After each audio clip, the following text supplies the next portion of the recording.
Wednesday, February 19th, 2025. Shout out to everybody watching this, whether it's live or on demand. I always appreciate your viewership and support. Now, I do want to give my quick thoughts on Grand Slam. I did watch the show several nights ago. I gave my thoughts on the results. I thought it was a really good show. It was a step up from your typical Dynamite or Collision, and at the same time, it wasn't a pay-per-view, but it felt like a Saturday night's main event or a Clash at the Champions during Clash at the Champions peak in the, I want to say, early to mid-90s before we started getting weekly pay-per-views. It was a very good show. Great crowd. International fans always bring the energy. I definitely recommend it. Now, let's get to Dynamite. We opened up the show with MJF and Hangman Adam Page having their face-off. We had security at ringside. MJF talked about how Page screwed him over in 2019. MJF said he had to claw and scratch his way to the top, and he brought up how he beat Page to win the Dynamite Diamond ring for the very first time. And then Page responded by saying, yes, he knows everything that MJF has accomplished, but there's one thing. MJF can never be happy because he cannot win over the fans. MJF was not happy about this. He was very offended and told Page to shut up. MJF said that Page did all these terrible things, like burning down Swerve Strickland's house, and somehow he's the good guy. Then MJF brought up how Page retired Christopher Daniels. Page got mad about this, and he put over Daniels. Said that Daniels went out fighting, he died a warrior's death, and then Page said MJF will be remembered as nothing more than a coward that took shortcuts. And then Page said he never lied to the people. Page said that he worked for everything he had, and MJF, on the other hand, spent the past 5 years cheating and scheming. MJF responded by saying that Page was AEW's golden boy from day one, and all MJF needed was a scarf and a microphone. Then he asked Page to name one thing that Page thought he was better at, and Page said the one thing is, he is real. MJF said he had no problem being the bad guy, and then at this point they were ready to fight. MJF spit in the face of Page, and then MJF retreated. Page was attacking the security guards, but then Christopher Daniels got in the ring, and Page backed off. And Daniels said that this is what he was fighting for, and he told Page to not listen to MJF. It was a really good segment. I thought it was a strong open to the show, and as Matthew pointed out in the chat room, it did feel like rehab for both of these guys. Both of them, it feels like they've lost some of their stock in recent months, especially MJF, but this was a great back-and-forth verbal battle to set up their match, which is officially confirmed for the Revolution pay-per-view. Absolutely a step in the right direction for MJF after that whole debacle with Jeff Jarrett and Dustin Rhodes. Now MJF can get back on track, hopefully, and same thing with Page. We'll see what they can put out for the universe at Revolution. Big match for that show. We had footage shown from Grand Slam Australia. Again, I recommend checking it out. We had a backstage promo from the Undisputed Kingdom, and they hyped up the main event, Roderick Strong versus Orange Cassidy, with the winner facing Konosuke Takeshita next week, and then the winner of that faces Kenny Omega at Revolution.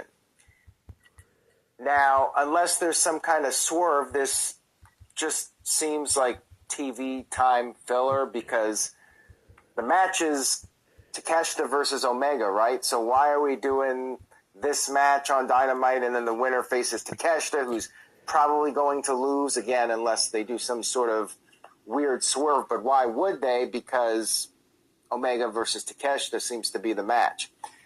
Just feels like filler to me, but we'll talk about that. That was the main event match. We'll discuss that in a few moments. We had a six-man trios match. Samoa Joe, Hook, and Shibata versus Christian Cage, Kip Sabian, and Nick Wayne. The Ops, I guess like Opposition, OPPS. Standard match here, standard six-man tag team match. Ops were dominant. Christian would tag in and then immediately tag himself out. Stupid. Then the bad guys got the upper hand for a while. Then Hook tagged in, built up some momentum. Nick Wayne tried to pin Hook by grabbing the rope. That did not work. And then he went for Wayne's World, but Hook countered it into the Red Rum, and Nick Wayne had nowhere to go. Referee called for the bell. Ops pick up a big victory. I'm not a big fan of the name either. The music was also very bland, but it's a solid tag team. Gives these guys something to do. I'm not hating it, but yeah, the music and the name, not that great. We had Will Hobbs versus Big Bill in a street fight, and I think this was the highlight of the show. I thought this was a great big man match. Definitely the type of match that Hobbs needs to build up his stock in AEW and continue on his path to potentially being a major superstar. Very entertaining. Now, before the match, of course, we had to hear from Chris Jericho because, well, He's Chris Jericho, I guess. And he said without him, there would be no AEW. And he said he's going to give Bandito a Ring of Honor title match on Collision. Yay. And he said that people are getting too comfortable being around Chris effing Jericho. Whatever you say, Y2J. So anyways, Big Bill took out Hobbs with a big boot right off the bat. And Big Bill and Hobbs brought in the crowd. And Bill was using all sorts of objects. He used a sound mixer, a keyboard, a wrench. He was taking it to Hobbs, and Hobbs got busted open and then chokeslammed on the steel steps. Then Brian Keith showed up, but Hobbs was able to fight back.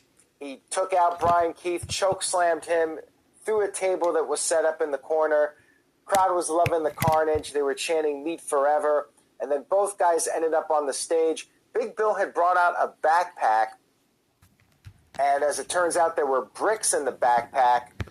Hobbs, he used the backpack on Bill and then got him up on top of the steel steps that were set up by the edge of the stage. He knocked Big Bill off the stage, and Big Bill crashed through a table that was wrapped in barbed wire, and he couldn't beat the 10 count because he was actually stuck in the barbed wire. Now, Matthew brought up how he got pushed. I actually thought this was a really creative finish. Like, maybe not the best execution with the fall, but I really liked the idea of Big Bill being caught in the barbed wire, and that's how he was unable to beat the 10 count. I give them points for creativity on that one. I really liked the finish. Hobbs picked up a nice win. I really enjoyed it. Like I said, I think that this was the highlight of Dynamite, and could have been a pay-per-view match. I feel like for a TV match, it was really strong. A very good match with these guys. Gabe Kidd from Japan, he's coming to AEW. He's going to be on Collision. Don't care. Good for him. Then the Death Riders stormed to the ring, very angry for whatever reason. Moxley said it's his ring. People are sitting in his seats. He said Adam Copeland's not there. His ass is probably still in the dirt from losing in Australia. And he said he's going to finish the job at Revolution. Then Jay White came out, and Pac attempted to ambush White, but then it was actually Copeland who ambushed Moxley. We had a huge brawl breakout. Copeland got Spike. Jay White took out Pac on the ramp with the Blade Runner, and the Death Riders retreated. And Copeland said that they are his people, not Moxley's. He called Moxley a coward and said that he's going to take the Riders out one by one, so there's only Moxley left at Revolution. Good segment here. I liked it because it was the baby faces outsmarting the heels. Like, I hate when the bad guys are always outsmarting the good guys, and this time Moxley thought that they were going to outsmart Jay White, and it backfired on him. So great stuff here. I mean, I'm actually mildly interested in the match now. So I went from zero interest in this match to I'm kind of looking forward to it. So to me, it was a success. There you go.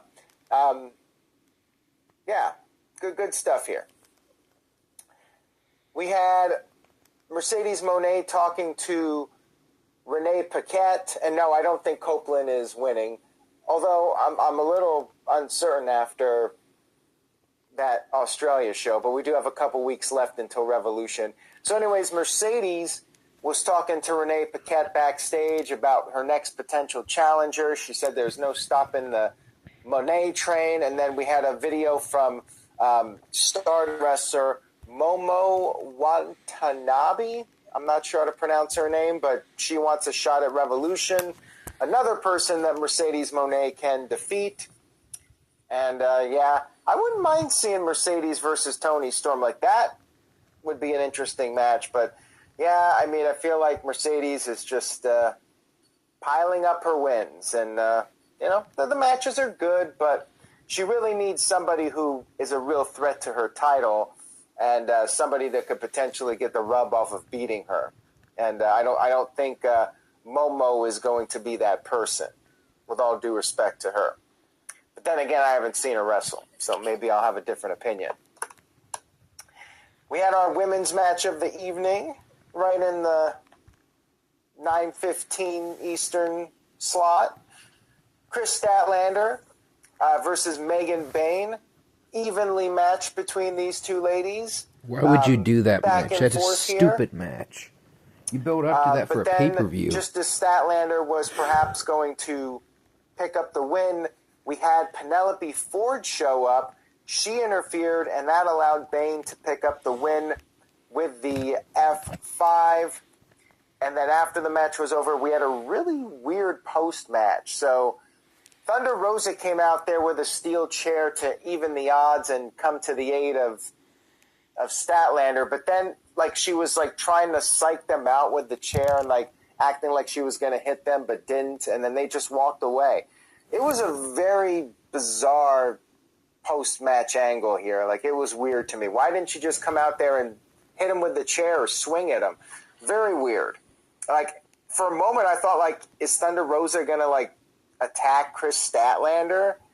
So I don't know. I don't know what was going on here, what they were looking to accomplish with this. But, yeah, it was strange.